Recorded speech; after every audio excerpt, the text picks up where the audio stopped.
بفيديو اليوم رح نعمل كيكة من أحلى وأطيب وأفخم الحلويات اللي ممكن تاكلوها، كيكة الفستق الحلبي وكريمة الورد. هالكيكة بتنباع بمحلات الحلويات بسعر مرتفع نوعاً ما. اليوم رح أحكي لكم كيف نحضرها بالبيت بتكلفة رح تكون أقل، وطعمها رح يكون بنافس المحلات وأطيب كمان.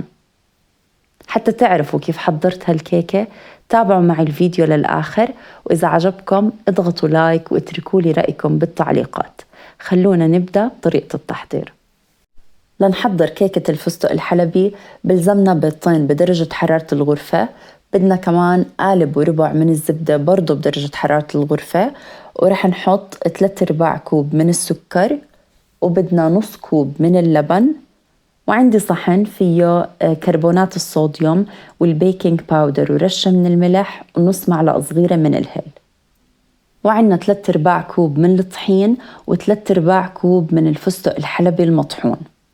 أول إشي رح أبدأ بالزبدة، بحط معاها السكر وبدي أخفقهم مع بعض. طبعاً لازم تكون الزبدة طرية وبدرجة حرارة الغرفة حتى تنخلط معي بسهولة. رح أخفقهم شوي وبس أحس إنهم تجانسوا رح أنزل حبة واحدة من البيض، بخفقها معاهم، وبس أحس إنه البيضة اختلطت تماماً بنزل البيضة الثانية مع معلقة صغيرة من الفانيلا، بخفقهم مع بعض، وبعدها بدي أبلش أنزل باقي المواد. رح أضيف الطحين وبدي أنخله، ضروري تنخلوه بهاي الكيكة لأنها هي تقيلة بسبب الفستق الحلبي، فبدنا ننخل الطحين حتى يساعدنا بانتفاخ الكيك. ضفت الفستق الحلبي والبيكنج باودر وبيكنج صودا ورشة الملح والهيل، ورح أضيف آخر إشي اللبن، وبدنا نقلبهم مع بعض حتى يتجانسوا منيح. رح أضيف إضافة اختيارية، وهي نقطة من ملون الطعام الأخضر حتى أعزز لون الخضار بكيكة الفستق الحلبي. هاي الإضافة اختيارية بتقدروا تستغنوا عنها. رح أحطها بقالب حاطة فيه ورقة زبدة، وقياس القالب اللي تستخدموه خليه بين 22 ل 24 سنتي، ما تحطوها بقالب أكبر من هيك لأنه هاي الكيكة ما بتنفش كتير، رح تطلع كتير رقيقة إذا حطيتوها بقالب أكبر من 24. أنا محمية الفرن على حرارة 180، رح أدخلها ورح تاخد معي تقريباً نص ساعة. بهذا الوقت رح نبدأ نحضر الكريمة. عندي باكيت من الجبنة الكريمية، رح أضيف له كاسة من الكريمة وأخفقهم شوي مع بعض.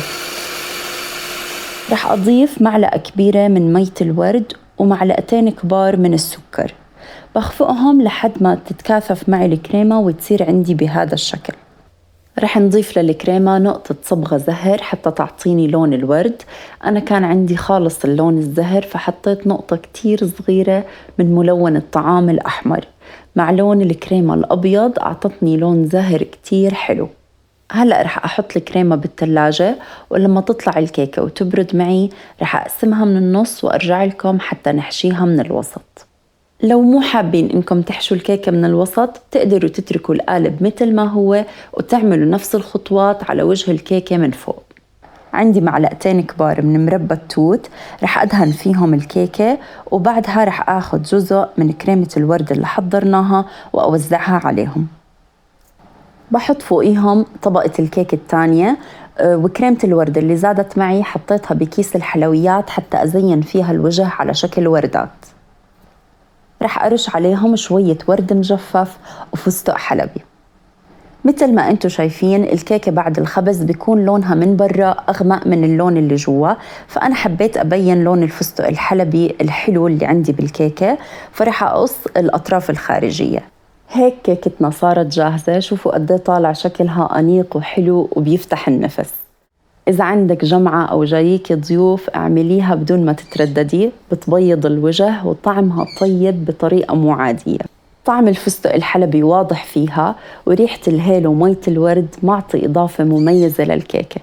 بتمنى إنه الفيديو يكون عجبكم، جربوها واكتبوا لي رأيكم فيها بالتعليقات، وبستنى صور تطبيقاتكم على حسابي بالإنستغرام أو الفيسبوك. ما تنسوا تعملوا شير للفيديو وتتأكدوا إنكم مشتركين بالقناة لتدعموها. صحة وعافية.